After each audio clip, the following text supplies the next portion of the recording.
Le journal avec Chartidiane Diao, dialogue national, l'opposition ayant participé, parle d'un rapport biaisé et demande au chef de l'État de rectifier le tir. Face à la presse hier, il affirme avoir adressé une lettre ouverte au président de la République.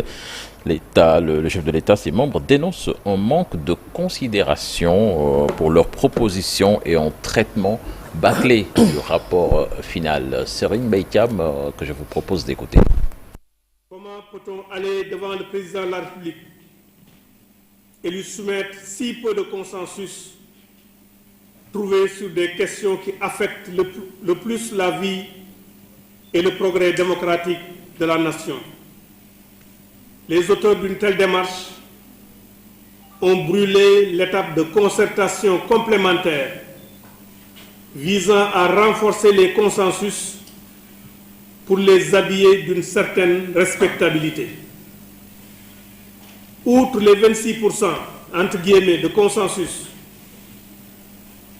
ceux qui se sont présentés à vous de façon sectaire et non inclusive savent qu'il était convenu entre les acteurs de considérer certaines conclusions comme étant provisoires et devant faire l'objet d'échanges pour des formulations consensuelles définitives avant de vous les soumettre.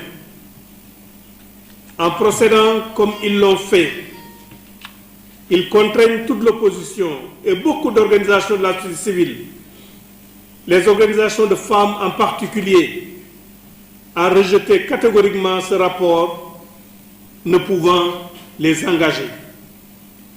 Plus grave, ils vous ont amené à prendre un arrêté mettant en place un mécanisme avec des personnalités et des experts respectés pour, je cite, rédiger les avant-projets de textes relatifs aux recommandations, fin de citation, pour ensuite, je cite, tenir des sessions élargies de validation des avant-projets de textes et enfin, préparer les exposés de motifs et rapports de présentation, fin de citation. Les propos recueillis par Farading, on en reparlera tout à l'heure dans l'actu commenté à Sornanata. Et puis sorti récemment de prison, Moustapha Diakhaté n'a pas raté le procureur de la République face aux journalistes. Hier, il est revenu sur son incarcération. Il dénonce ce qu'il qualifie de guerre juridique contre les opposants au régime de Pastef. Il alerte et dit être prêt à retourner en prison. Certainement, nous l'écouterons dans le journal en Wolof Sornanata. Et ce sera dans la seconde partie, lutte contre la criminalité, une bande de cybercriminels démantelée à Pikine. Ils sont au total 16 individus, tous de nationalité nigériane. Ils ont été interpellés après plutôt la mise en place d'un dispositif de veille et de surveillance. Leur mode opératoire consistait à utiliser des ordinateurs et téléphones portables pour escroquer d'honnêtes citoyens. Donc c'était à travers les opérateurs téléphoniques tels que Orange, Yas, Expresso, et l'enquête suit son cours. Nous reviendrons également dans le journal en Wolof d'une saisie de drogue d'une importante quantité. C'était hier. Le respect du code de transparence dans la gestion des finances publiques. Les organisations fêtières de la société civile invitent les autorités à faire preuve davantage de rigueur dans la publication des revues liées aux finances publiques. Là-dessus, on écoute Elhaji Amadou Samb, le porte-parole, interrogé par Dissa Prera et Mohamed Dia. De faire un rappel par rapport aux textes, aux règles qui entourent la gestion des finances publiques. Nous avons remarqué récemment que les documents budgétaires sont publiés, mais ne sont pas publiés à temps. Et le fait que ces documents ne sont pas publiés à temps impacte principalement sur notre économie, ça impacte aussi sur la notation en matière de transparence. Et comme le communiqué l'a dit, nous avons noté une dégradation de la note du Sénégal par rapport à la transparence budgétaire.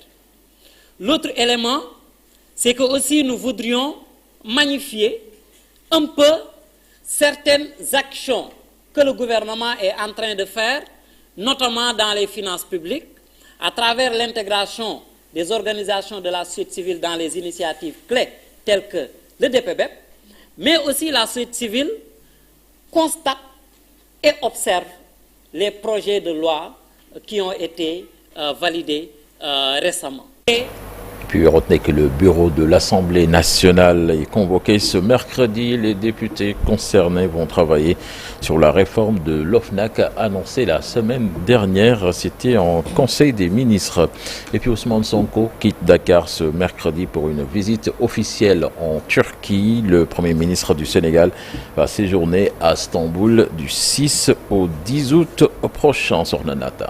L'actualité des sports à présent, CHAN 2024, les Lions du Sénégal.